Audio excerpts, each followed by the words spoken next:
بسم اللہ الرحمن الرحیم۔ اللہ تبارک و تعالیٰ کے نام سے شروع جو بڑا مہربان اور نہایت رحم کرنے والا ہے۔ اسلام کے ہر دور میں مسلمانوں پر طرح طرح کے ظلم و ستم کیے گئے اور مسلمانوں کو اللہ تبارک و تعالیٰ کی ذات اور ایمان سے دور کرنے کی ناکام کوششیں کی گئی، لیکن جو سچا مسلمان ہوتا ہے وہ اپنا سب کچھ تو لٹا دیتا ہے، لیکن وہ اپنے سچے رب کو کبھی نہیں چھوڑتا۔ اس مسلمان کا سب کچھ اس کا حقیقی مالک اللہ عز و جل ہوتا ہے۔ یہی وجہ ہے کہ اللہ تبارک و تعالیٰ اپنے بندے سے 70 ماؤں سے بھی زیادہ پیار کرتا ہے۔ ایسا ہی ایک ایمان افروز واقعہ آج کی اس ویڈیو میں ہم آپ کو بتائیں گے کہ کس طرح ایک خاتون نے اپنا سب کچھ اپنے سچے رب پر قربان کر دیا۔ پیارے دوستو، یہ ایمان افروز واقعہ فرعون کی بیوی کا ہے۔ آج کی اس ویڈیو میں ہم آپ کو بتائیں گے کہ دنیا کے سب سے بڑے جابر اور ظالم جو کہ خدائی کا دعوے دار تھا، اس کے باوجود بھی اس کی بیوی کس طرح اللہ تبارک و تعالیٰ کی وحدانیت پر ایمان لے کے آئی۔ ان کا ایمان لانے کا سبب کیا بنا، اور جب فرعون کو اپنی بیوی کے ایمان لانے کی خبر ملی تو اس بدبخت نے اس نیک خاتون پر کون کون سے ظلم و ستم کے پہاڑ ڈائے، اور فرعون کی بیوی کون تھی اور کس کی اولاد میں سے تھی۔ پیارے دوستو، اس قابل رشک قربانی کے بعد اللہ تبارک و تعالیٰ نے اس نیک خاتون کو کس قدر مقام اور مرتبہ عطا فرمایا تھا۔ پیارے دوستو، فرعون کی بیوی جن کا نام حضرت آسیہ رضی اللہ تعالی عنہا تھا، یہ بادشاہ مصر ریان بن ولید کی اولاد میں سے تھی، اور یہ ریان بن ولید وہی بادشاہ تھا جو حضرت یوسف علیہ السلام کے دور میں بادشاہ مصر تھا، اور یہ خوش نصیب بادشاہ حضرت یوسف علیہ السلام پر ایمان لے آیا تھا۔ فرعون کی بیوی حضرت آسیہ رضی اللہ تعالی عنہا انتہائی حسین و جمیل خاتون تھی، کیونکہ یہ خاتون بادشاہ کی اولاد میں سے تھی، اسی وجہ سے اس کے پاس مال و دولت کی کوئی کمی نہیں تھی۔ اسی وجہ سے ہر وقت خدام ان کے آگے پیچھے رہا کرتے تھے۔ یہ پاک دامن خاتون فرعون کو ناپسند کرتی تھی، لیکن فرعون چونکہ اس وقت مصر کا بادشاہ تھا، اسی وجہ سے فرعون نے اس خوبصورت عورت کی خوبصورتی کو دیکھ کر زبردستی اس سے نکاح کر لیا تھا، جبکہ حضرت آسیہ رضی اللہ تعالی عنہا اور ان کے والدین اس نکاح سے خوش نہیں تھے، لیکن انہوں نے حالات کی مجبوری کی وجہ سے حضرت آسیہ رضی اللہ تعالی عنہ کا نکاح فرعون سے کر دیا تھا۔ پیارے دوستو، فرعون کو حکومت و سلطنت اور مال و دولت کی کثرت اور طاقت کے نشے نے حد سے زیادہ مغرور اور بے لگام بنا دیا تھا۔ اس طرح اس بدبخت کافر نے ہزاروں بنی اسرائیل کے لوگوں کو اپنا غلام بنا کے رکھا ہوا تھا اور ان پر طرح طرح کے ظلم کرتا تھا۔ چونکہ اس بدبخت نے خدائی کا دعویٰ کر رکھا تھا، اسی لیے وہ تمام انسانوں کو اپنا غلام تصور کرتا تھا اور ان معصوم لوگوں کے ساتھ جانوروں جیسا سلوک کرتا تھا۔ چنانچہ وقت یوں ہی تیز رفتاری کے ساتھ چلتا رہا، سال مہینوں میں اور مہینے ہفتوں میں اور ہفتے دنوں میں تبدیل ہو کر گزرتے چلے گئے،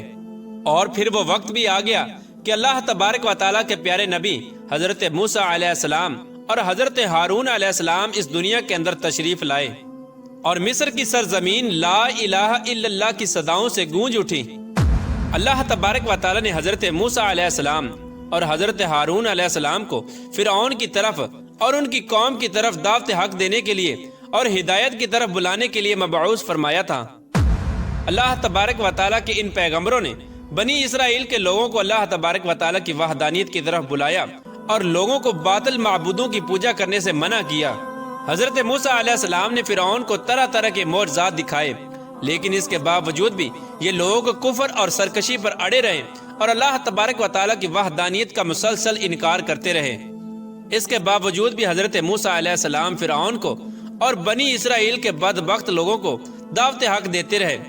جب فرعون حضرت موسیٰ علیہ السلام کی اس تبلیغ سے تنگ آ گیا تو فرعون نے یہ خیال کیا کہ کیوں نہ موسیٰ علیہ السلام کو لوگوں کے سامنے جھوٹا ثابت کیا جائے۔ چنانچہ فرعون نے حضرت موسیٰ علیہ السلام کو جھوٹا ثابت کرنے کے لیے ایک خاص دن مقرر کیا، جس دن مصر کے اندر بہت بڑا میلہ لگتا تھا اور جس میلے کے اندر کثیر تعداد میں لوگ جمع ہوتے تھے۔ چنانچہ فرعون نے مصر کے تمام بڑے بڑے جادوگروں کو بلایا اور حضرت موسیٰ علیہ السلام کو جھوٹا ثابت کرنے کا کہا۔ چنانچہ جب وہ میلے کا دن آیا تو ایک وسیع و عریض میدان سجایا گیا، اور ادھر فرعون اپنی فرعونیت کے نشے میں مخمور ہو کر اپنے عالی شان تخت پر جا بیٹھا، اور سلطنت کے کونے کونے سے بلائے گئے